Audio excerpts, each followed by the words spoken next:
B58, E46, Link ECU. Let's go.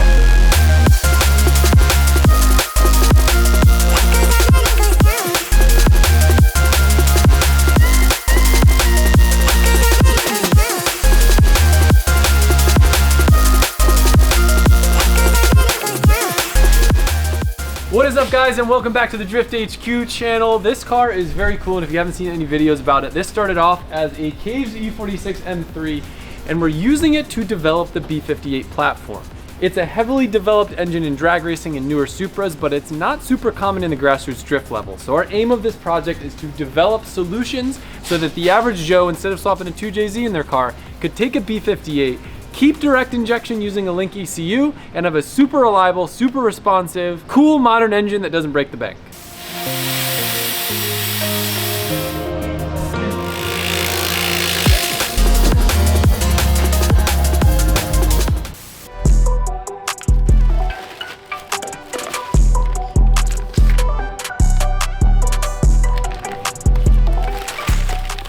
All right, so we got a bunch of goods in from Radium. We have our Radium fuel surge tank. This is the external unit. If anybody has an E46 or E36, you know what happens when your tank gets below like 3/8, starts to slosh. So this eliminates the slosh. So we're gonna go over how to route the surge tank a little bit more because a couple of you guys had questions about it. Then we have the Radium fuel pressure regulator, which is a multi-port pressure regulator, which for this setup is gonna work perfectly for us because we need to regulate our fuel pressure not only for our high pressure fuel pump, but also for our secondary injection. So we have two outlets on this where we can set up to go to our secondary port injection. Radium fuel filter comes with a sweet mounting bracket slash fuel cooler. So if you mount it under the car, air passing over will help cool your fuel. Obviously you want to keep this as far away from your exhaust and everything as possible, but you know, it helps to keep the heat eliminated. Fuel pressure gauge, little guy. Comes with the adapter here with that 8AN ORB with the 1/8 NPT and 90, which will thread directly into the side of our pressure regulator. And then we have a catch can setup, which comes with all of the brackets and everything. This is actually for an MK5 Supra, but since we're using the OEM turbo setup, we can actually use most of the stuff. They have adapter fittings for the turbo inlet as well as the valve cover. And the mounting brackets, we're just gonna adapt to make them fit on our E46, and we'll find a happy place to put these things.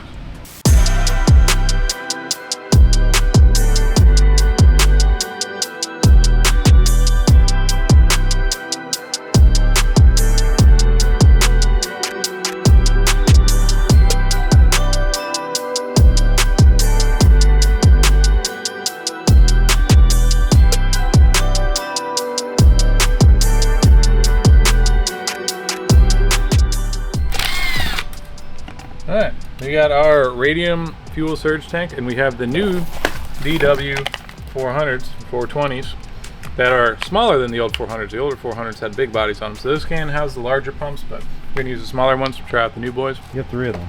I have 3 of them. One will be in tank to lift and put fuel into this surge tank, and then 2 of these will feed to the engine. But I'll draw y'all a pretty little diagram later. this can hold 3 pumps. It can indeed hold 3 pumps, but we are not going to be making enough power in this to require 3 pumps. Technically, one DW 400 on the right size turbo can actually get you up to like 600 horsepower.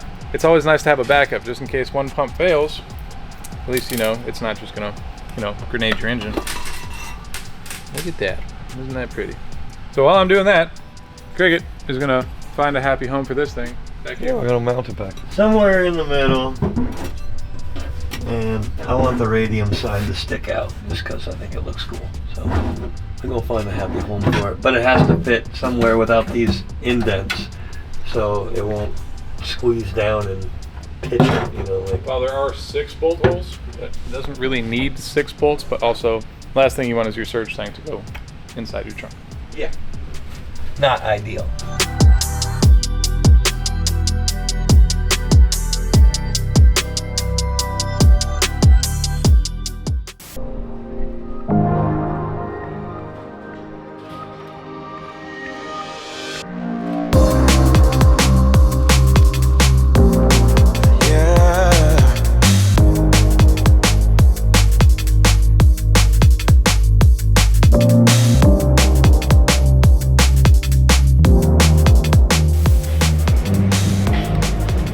Really shiny stainless, ain't it, Joel?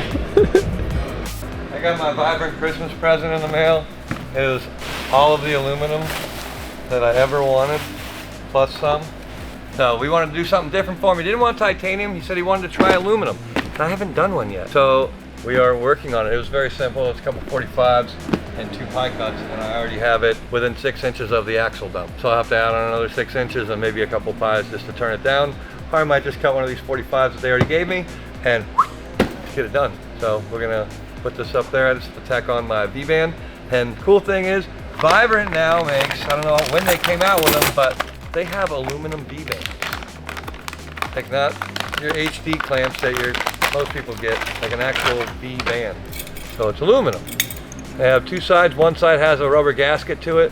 So I'm not actually using this side. I'm going to use the opposite side for the stainless, because I'm going from stainless on the downpipe to aluminum full exhaust. Vibrant makes them so where they fit together, which is really sweet. So you take the male side of the aluminum and the female side of the stainless, and they lock in together. And then you just take one of the V-bands. Your stainless steel to aluminum. Yeah. Cricket's done it, but it's not. It's not supposed to be possible to weld aluminum to stainless, but you can do it. I learned from one of my old bosses way back, you know, when welders were first invented. Used to use blasting cord to do it, but I found out a way you can do it to it. It's not very pretty, but it works track side if you don't have anything. But back to it. Vibrant makes aluminum V-bands, and you can do the stainless to the aluminum, which is really sweet. So that's what we're doing here. I'll put this up for you real quick, Joel, just so you can see what we're working with. Also, very, very light. It weighs nothing. So I think it might. Me and Chris were wondering if this is lighter than titanium. We might have to check it out and see. I think titanium's thinner. What's that? I think titanium is thinner. There we go.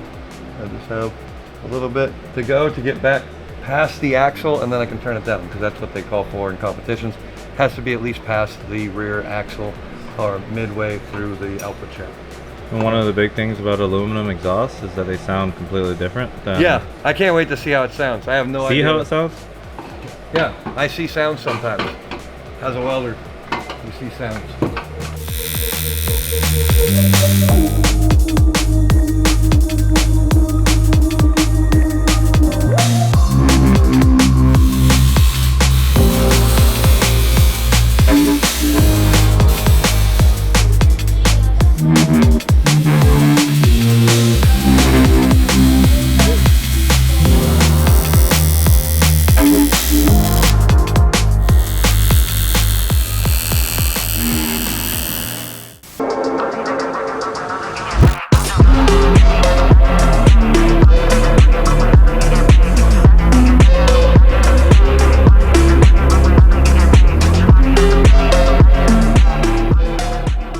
A lot of decisions with this car are kind of aired around the side of simplicity, because again, we don't want to develop this into a pro drift car engine application. We want the average Joe to be able to swap it into their E46, their E36, which is why we're running a front radiator. I've made it work on my pro drift car, so it can work on your grassroots build too. Some big chunky fans that we still have room for. It's tight, but they work. PWR intercooler we've had great luck with, and all the cars keep stuff super cool. But one kind of cool, interesting thing about this car is that we did an aluminum exhaust. So we did full aluminum on it. We haven't done one yet, and we were interested in what it sounded like. So everything on the car, intercooler wise and exhaust, downpipe, has a little bit, about maybe a foot, that's stainless. And that's just because we already had one that we ordered, and we just had to modify it a little bit to fit the engine mounts. So from there we went full aluminum all the way back, which we got from Vibrant, and they even make V-bands for aluminum. So if you like the aluminum sound after we get this thing started up and running, if you want to do it yourself, it's available at vibrant.com or drifthq.com. We also did the couplers on this with the not solid engine mounts. You're going to have a little bit of shimmy and shake on there, so we did regular couplers on there with, we'll have T-bolt clamps as well. I have them in the bag, just haven't put it on yet. So that allows the intercooler piping to shift a little bit if you need to.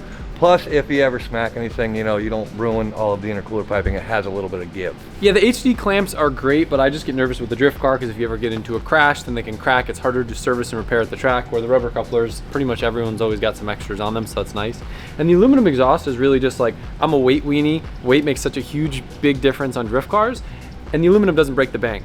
We have friends that have done aluminum exhaust and they seem to hold up well, but I don't personally have experience with it. So this is kind of like, in addition to being a test dummy with this engine, trying to get DI to work with the Link ECU, we're kind of doing the same with the exhaust. Let's figure out what we can put the aluminum exhaust through and what it can hold up to, because it's a really good alternative. It's a lot easier to weld than titanium, and what if it sounds great too? Yeah, it'll sound good and it'll take a dent. So aluminum, you can sit there and beat on it with a hammer, it'll just keep denting.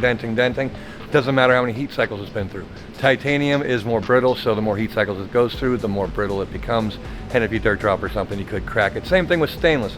But aluminum, it'll just keep denting until you hit it hard enough to where it'll rip through it. It'll just keep, it's very pliable. I feel like a big thing that people are gonna ask is, why don't we just delete the DI? And now, while that works and that would be a good solution, direct injection has a lot of benefits over port injection. One very easy example is if you're running like a pump gas, you can run way more timing, way more boost, because it's a lot more detonation prone. It's way more difficult to tune, but the idea of leaving this car stock turbo is that with Link, we can work to make a really amazing base map. So if you wanted to swap in a stock B58 into your car, you could literally load up the base map and it would get you 90% of the way there, because finding someone that tunes DI is a little bit more of a challenge, but the benefits are huge.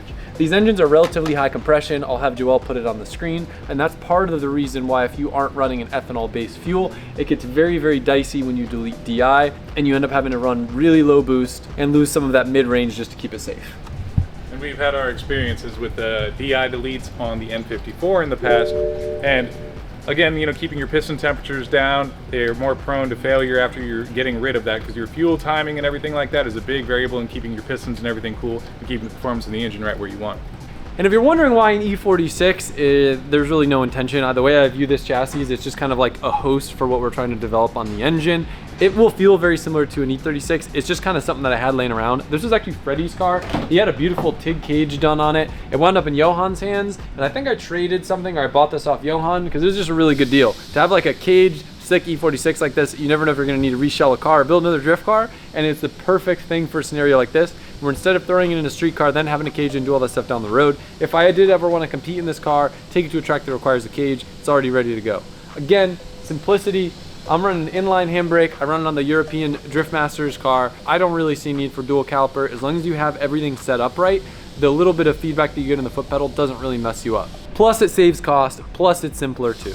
The handbrake mount we use for this actually is really great because it uses the factory mounting points for your factory parking brake. So you don't have to do any fab. If you don't have a welder friend or anything like that, you're able to just bolt that up. And that can be used obviously as a dual caliper setup or for an inline setup. This one we obviously plumbed as an inline setup for reasons Adam said.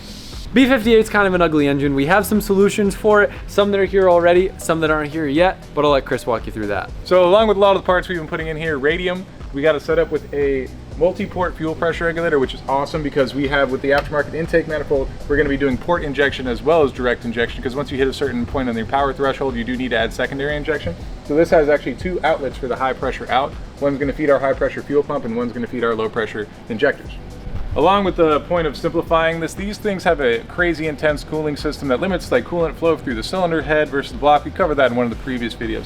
End designed a bunch of really cool stuff for us for this motor as well. So he actually created a couple parts for us, one of which is a block that deletes this big electronic flow coolant valve thing that I don't even want to try to program or figure out. A lot of people will just rotate it to a neutral position and kind of glue it together. But with this, we can just run a simpler upper and lower radiator hose, and we run a mechanical water pump, and then that's it. We don't have to add all the additional things because they run an additional electric pump for the heat transfer that's in the factory intake manifold, another one for the heat transfer for the oil cooler, another one for a transmission cooler. So all of that stuff that we're not using anymore simplifies it, as well as the block off here for the oil cooler block. But it has a big, I guess it's another heat transfer for the oil cooler as well that bolts up to the factory of the filter housing, which actually gets in the way of the steering shaft here. So he made the plate for us for that as well, so we can just run a conventional air to oil cooler. And what else did he make? Oh, and he made the a bracket that goes where the factory AC compressor goes that actually allows you to use a stock S54 E46 M3 power steering pump, which made plumbing this thing that much easier because we know the pressure and everything is going to work properly with the rag. One other thing in case you're wondering is the transmission on this car. I actually chose to go with just the stock transmission that would have come in this car in a BMW in its manual configuration. I don't know how that compares to an A90 Supertrans, but again, it was just like keep everything super simple. I didn't want to mess with adapter plates. I didn't want to be a guinea pig and try something new because I was really just concerned about the engine and getting that to run right. We can experiment with trans swaps and all that down the road. I'm super excited for the link to get here. We basically have the fuel system and then get this thing fired up, and it's going to be really cool. So make sure you subscribe and check back in for more.